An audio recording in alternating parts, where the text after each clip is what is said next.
Hello, you meanders, manoeuvring mallards, okay?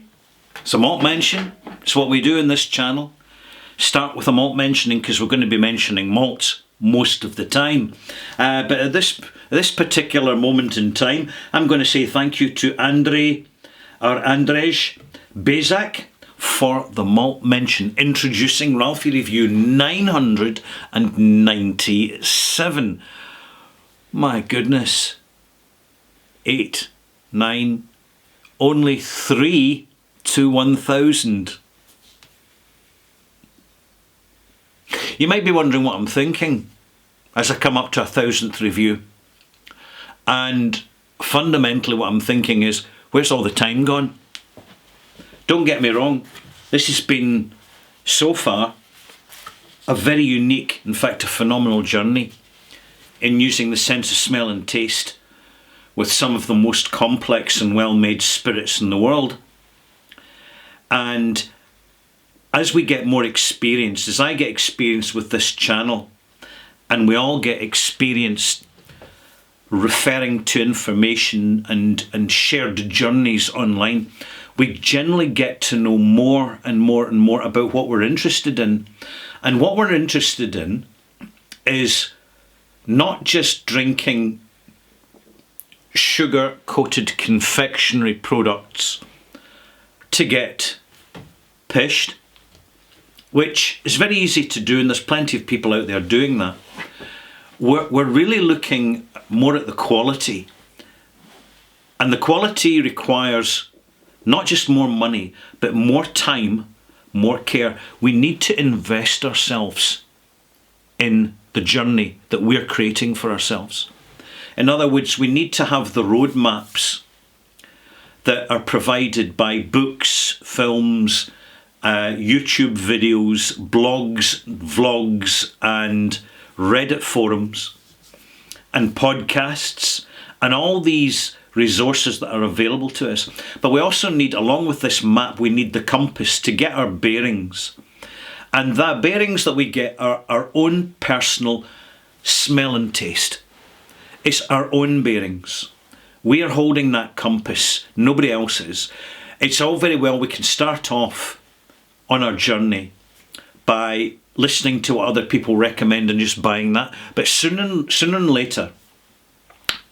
or later, and usually sooner these days, we have to start taking responsibility for seeing what's available to us and narrowing down within what's available to us what's exciting, what's genuinely going to stimulate our sense of smell and taste. And you can imagine, malt mates, for a wizened old hack like myself that's been drinking whiskey for over 35 years.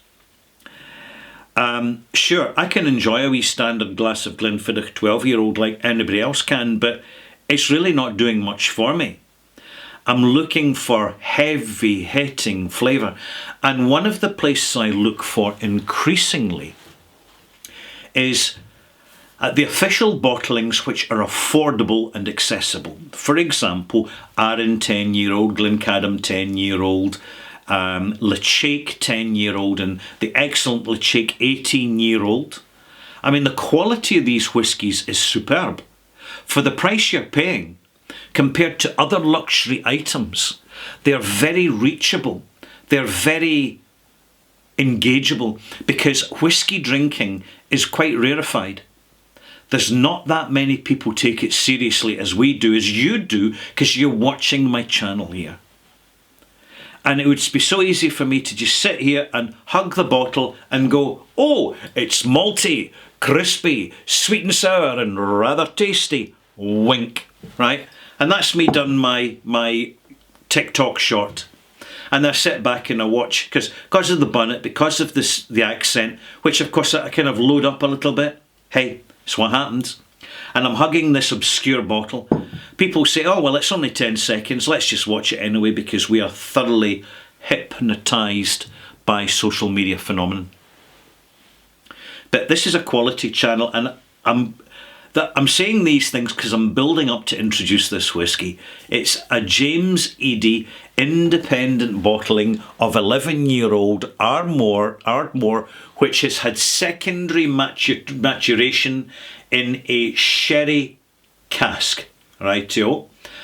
Specifically a refill Oloroso quarter cask for 10 months. So I'm going to tell you shortly why I've bought this, why I'm enjoying it, why I'm bringing it to your attention rather than just say another version or permutation of Lagavulin or Macallan or say Glenfarclas even. These much more recognisable big mainstream brands.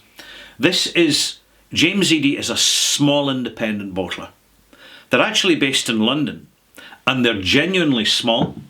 And what impresses me is the quality of what they bottle in relation to the price without any ostentation or fancy packaging or marketing whatsoever.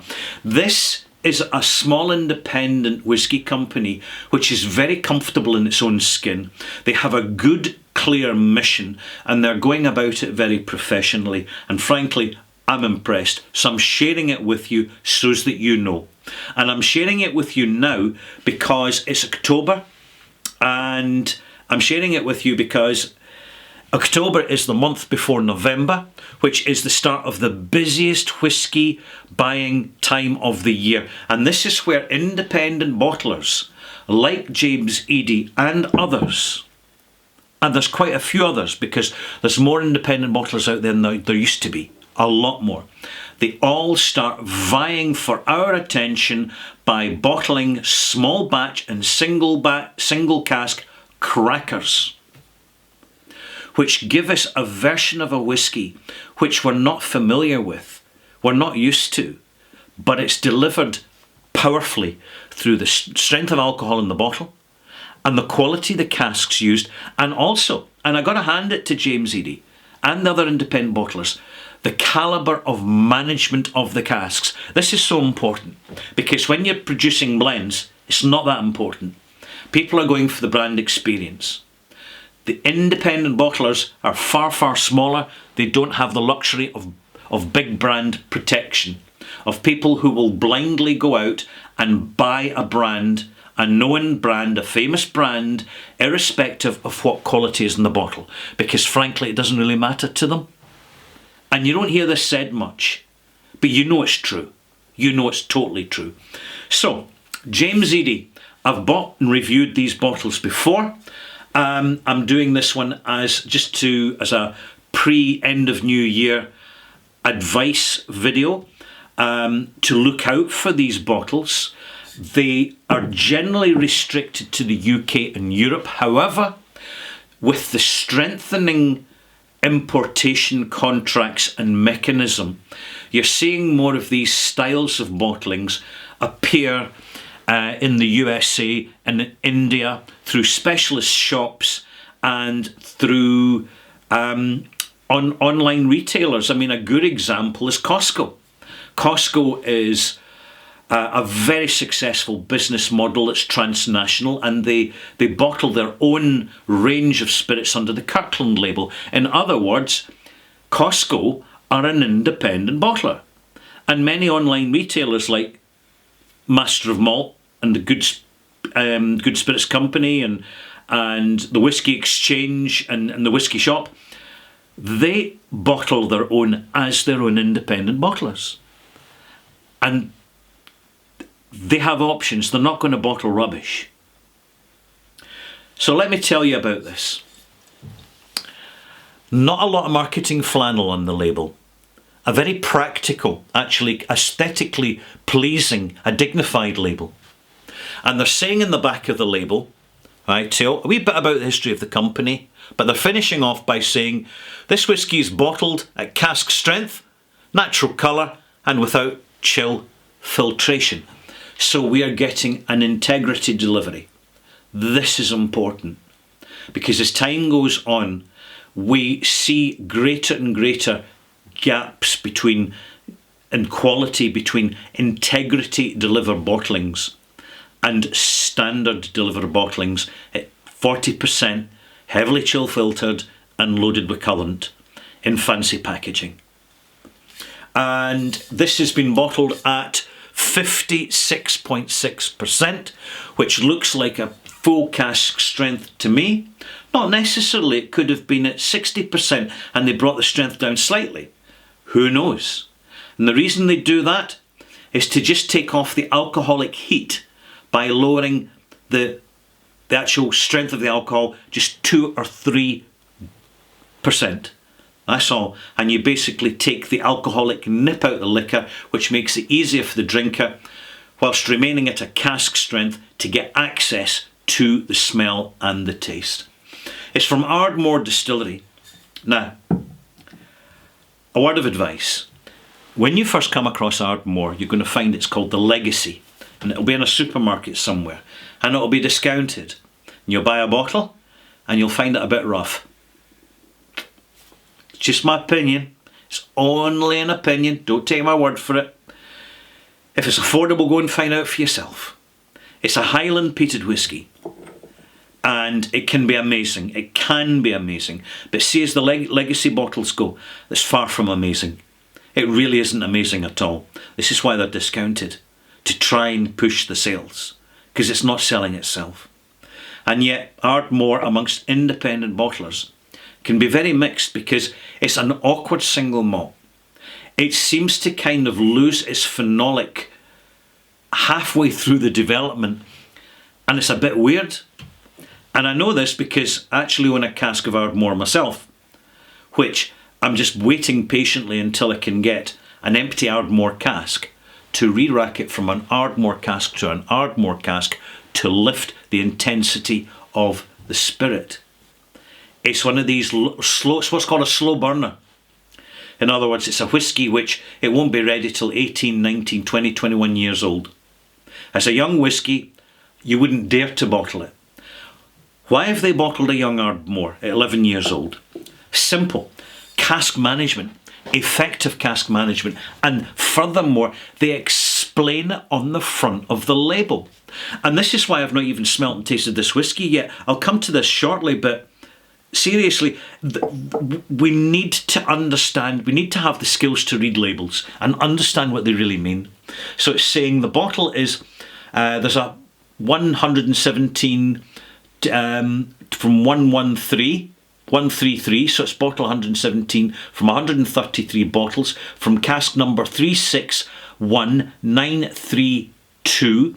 And it was distilled in 2010, bottled 2022, finish, refill Oloroso quarter cask, and an oak European finished for 10 months. Sherry cask finish, cask strength. So, what they're saying is it's been double finished. What they've taken is an intense malt which is not responding well to the original cask, and they're introducing new casks which are effective, and they are lifting the spirit. They're lifting the quality of it before they bottle it. And they mention quarter cask here. When you've got small casks, quarter casks, you speed up the rate of maturation in a standard Scottish warehouse. Every time. It's the way it goes. Unless the wood is really, really tired. But this isn't. So when I'm now, having read the label, having got my bearings, I come to the whisky itself. I gently roll it round the glass. I'm in no hurry. I'm not going to shake it and rattle it about and assault the whisky sitting in the glass. Take it slowly. Sherry is powerful, but there's also a cherry and an apricot stone note as well. So you've got various cask influences, which means that the sherryness is not just your standard routine jobbing sherry overcoat. It's more complex than that. It reminds me of the singularity of sherry matured whiskies from yesteryear, back in the 1990s and the early 2000s.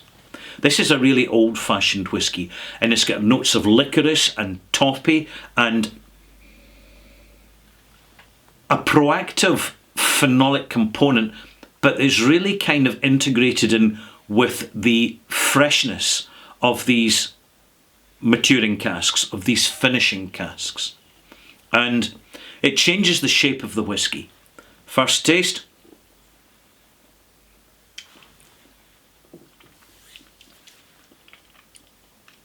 Strong, intense, hot, almost a kind of wasabi green ginger, pickled ginger. Clean, good quality sherry influence. Toasted wood, absolutely. Mocha. Slight coffee note. I'm adding water now. It's uptight, it's compressed, it's not expressing itself. I'm adding 3 millilitres of water, because it's quite a small pour I gave myself, because a little goes a long way. I'm just going to bring it together. The water, tap water will do, but try and filter it a wee bit through one of these Brita filter type things to get the chlorine out of it, or use bottled water. Ideally soft water.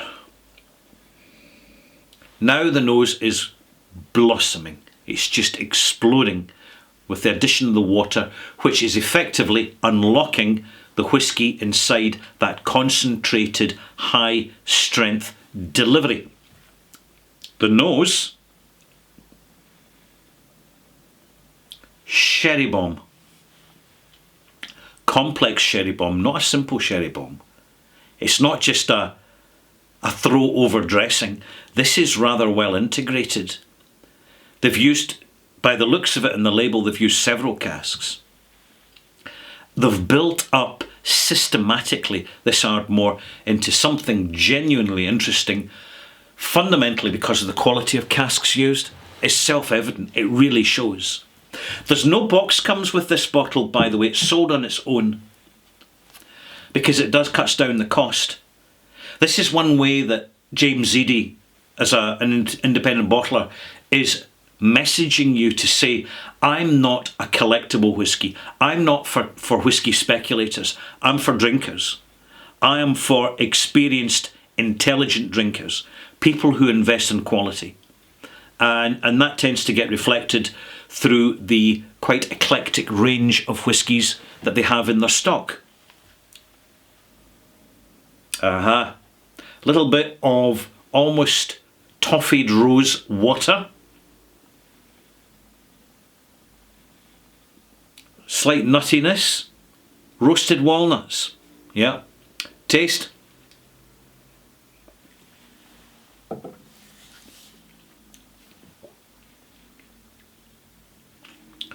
A wonderful, measured, slow arrival. Beautifully paced, sherry led, toffee malt, develops. As it develops, the phenolics comes through within the sweetness of the casks. It's sweet phenolic, sweet smoke, sweet peatiness. The peatiness doesn't express itself too powerfully because of the strong influence of the sherry, but they kind of meet in the middle, particularly in the development. You get some rich spices, cinnamon, clove, absolutely. Think the deep brown spice range. Powerful vanilla. The kind of almost baked vanilla note that you sometimes get off these New York cheesecakes. The sweetness of the sherry casks is interestingly quite restrained. It's not sickly sweet. So this balances up the sensation range, which is dominated by sweet, sour, soft, bitter, and just a gentle suggested savoury note driven by the peatiness and minimal saltiness. The bitter-sour fusion works beautifully well. Very impressive whisky. For its young age, it's showing considerable maturity. And I would suggest that you could pour this for someone, tell them it was 20 years old, and they'd actually have no problem with that. Again, why? Simply because there's this little succession of developmental casks. Now they call them cask finishes. But I say in this instance, because it's been very carefully managed, it's development, cask development. It's something I do myself with a few casks that I own. I cask pair, cask match in order to enlarge the event of the whisky and improve not just the flavour intensity but the sensation range and involvement.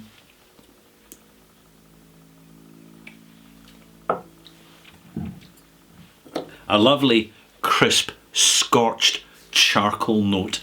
Absolutely delightful. Giving this sweet and sour infusion into the sherry raisin. Let's give this a mark. I could sit and talk about this for a long time, and I'll tell you why. Because there's a lot going on. This is a busy whisky. And it's one of these beautiful things that I really enjoy about Scotch whisky, which you don't really find in other spirit beverages, is that if you want to go on a treasure hunt, you will find treasure, real treasure. It's out there. I'm hugely impressed with this. I'm giving it 84. In fact, no, I'm giving it 85. This is one of the most impressive whiskies I've had all year. 85 out of 100. And it's a malt mark. And one of the things I'm really enjoying about this is that I would not have connected this experience that I'm having with this particular brand of single malt Scotch whisky. It's not what you expect from Ardmore nowadays, although you would have got it in the old days when they were actually burning coal at Ardmore Distillery along with the peat to give it that wonderful industrial flavour, which you just don't get now. But this is very close. It's very good indeed. I'm very impressed.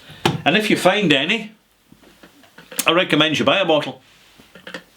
Got my Clyde Clicker I've done with this review. If you want to pop back for my next review, 997 Extras, I'll be talking about books and whisky, but in a very specific context. See you then.